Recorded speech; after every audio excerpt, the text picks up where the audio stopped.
Bien, y continuando con el ejemplo anterior, en donde ya habíamos visto una serie de particularidades de los algoritmos, ¿sí? Ahora veremos, a ver un poco, voy a cambiar este puntero, está bien. Vamos a desarrollar un algoritmo que permita leer, en este caso, un número y determine si es positivo o negativo. Hacemos una estructura distinta porque en este caso necesitamos una pregunta, es decir, necesitamos una condición. Si esta condición se cumple, entonces se va a realizar una acción, y si esta condición no se cumple, no se va a realizar otra acción. Esta condición se llama si, ¿sí? La estructura si, en algunos después van a encontrar con el nombre de if. Qué difícil es escribir con esto acá. Ahí está, una if. Perfecto. ¿Qué es lo que necesitamos entonces como dato? En la declaración de variables, en el primer plano inclinado, que esto realmente es estático para todos. ¿Por qué? Porque después de inicializar un algoritmo, esto va a ser igual para todos los algoritmos, después necesitamos declarar las variables, es decir, definir aquellos datos que vamos a utilizar dentro de nuestro algoritmo. En este caso necesitamos un solo dato, necesitamos solamente un número. Ya sabemos de que este signo de igual a 0 no significa de que el número es igual a 0. Está indicando que la variable n va a manejar números en su interior. ¿Qué hacemos una vez de que está declarada o definida nuestra variable? Vamos a leer esa variable, es decir, vamos a leer el número que vamos a ingresar por teclado o cualquier otro dispositivo, ¿sí? Vamos a preguntar inicialmente, porque acá vamos a hacer un cálculo, vamos a ver si es que esto sale horrible, no importa. Acá yo tengo una recta numérica, eso es bien recto, ¿sí? Acá yo tengo un número 0. Todo lo que esté a la derecha de la recta numérica, ¿sí? Ahí está, es positivo, ¿sí? Todo lo que esté al lado izquierdo de la recta numérica son números negativos. Menos 2 y el último menos 3. Muy bien. Entonces, ¿cuál va a ser mi referencia? Va a ser este punto de partida, en donde yo sé que un número 0 no tiene un signo, es un número neutro. Quise escribir acá neutro, pero no me sale. Neutro. No, vamos a ver si es que no tengo una herramienta de texto que me permita borrar las entradas manuscritas. No. Vamos a ver otro. No hay caso. Ok. Este es un número neutro. Vamos a pedirle a Microsoft que agregue una herramienta así. Perfecto. Es un número neutro que no tiene signo. Va a ser mi número de referencia, mi dato de referencia. Voy a condicionar, esta es la primera condición que vamos a hacer, y según veíamos los diagramas de flujos, el rombo sirve para condicionar. Tiene una salida del sí y tiene una salida del no. Significa que si esta condición que está dentro del rombo se cumple, si sí se cumple, se va a hacer esto, ¿sí? Del lado del sí. Y si esta condición no se cumple, va a ir del lado del no. Es decir, esto otro que vamos a ver ahora. Muy bien. Entonces decimos, si el número es distinto a 0, ¿sí? Distinto, no igual a 0. Si el número es distinto a 0, del lado del sí, iría. Preguntamos si el número es mayor a 0. Si el número es mayor a 0, ¿sí? Significa de que este número introducido es positivo, así como mostraba nuestra recta numérica en cuanto a vamos a decir, al razonamiento que estábamos haciendo. Si no, ¿sí? Significa de que el número es negativo. Si el número no es mayor a 0, primero ya dijimos de que es distinto, no es igual, ¿sí?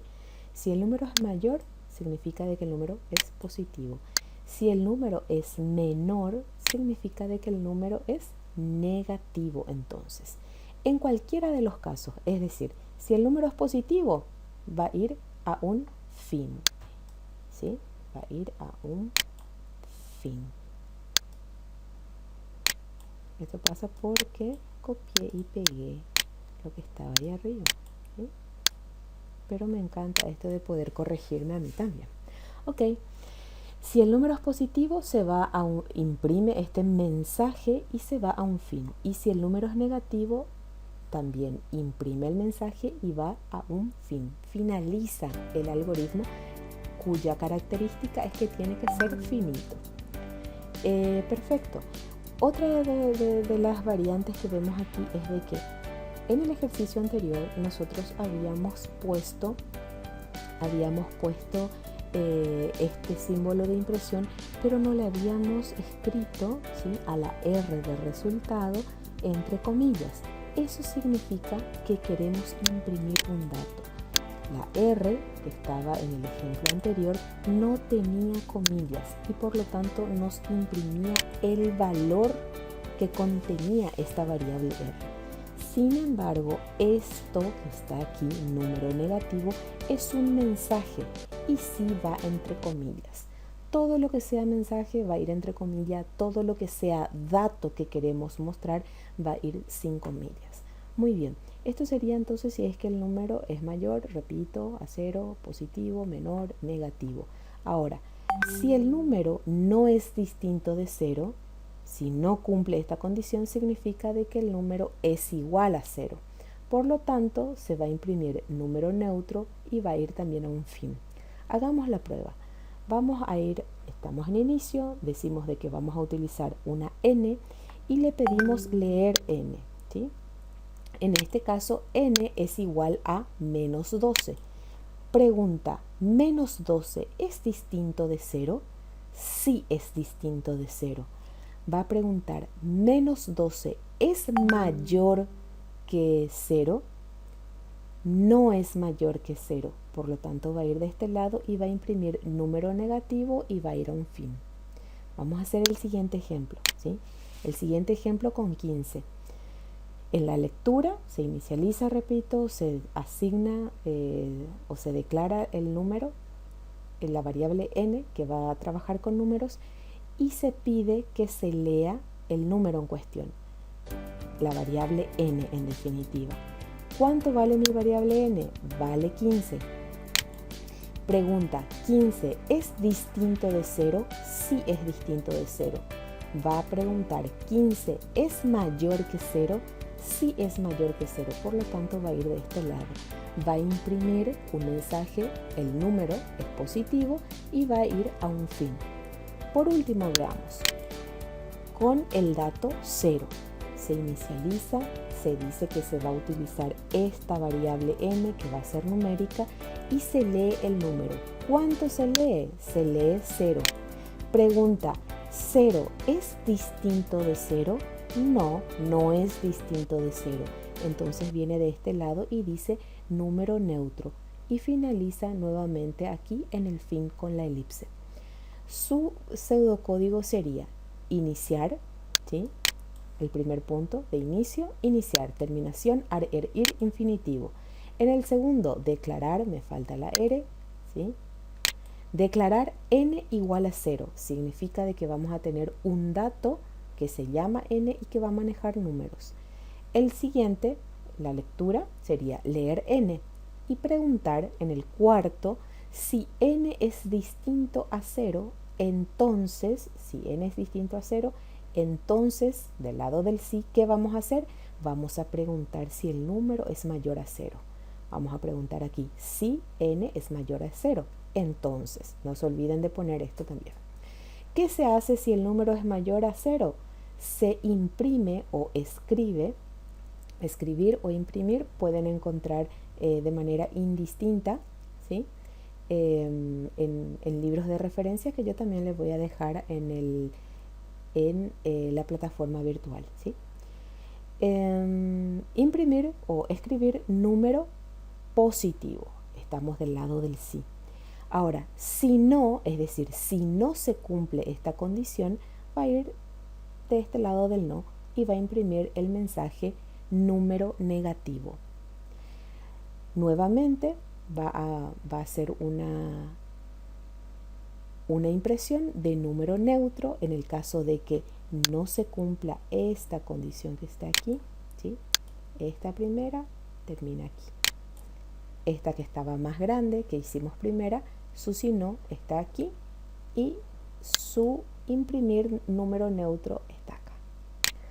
Por último, lo que hacemos es finalizar, ¿sí? En el punto número 9 y ahí terminaría nuestro ejercicio. Entiendo que es un poco difícil de, vamos a decir, comparar los dos. De repente a algunos les resulta más fácil el diagrama de flujo de datos porque es algo, justamente una representación gráfica que nos permite ver, ¿sí? A través de símbolos. La simbología ayuda mucho y el pseudocódigo es un poco más engorroso. Y también quería mostrarles que existen estas tabulaciones que nos permiten saber qué cosas se hacen dentro de otras. No se preocupen que esto va a ser un proceso que vamos a ir dando paso a paso y vamos a ir evacuando todas las dudas que ustedes tengan y con la práctica, ¿sí? Con los videos sucesivos van a entender aún mejor. Dejamos hasta aquí entonces este video.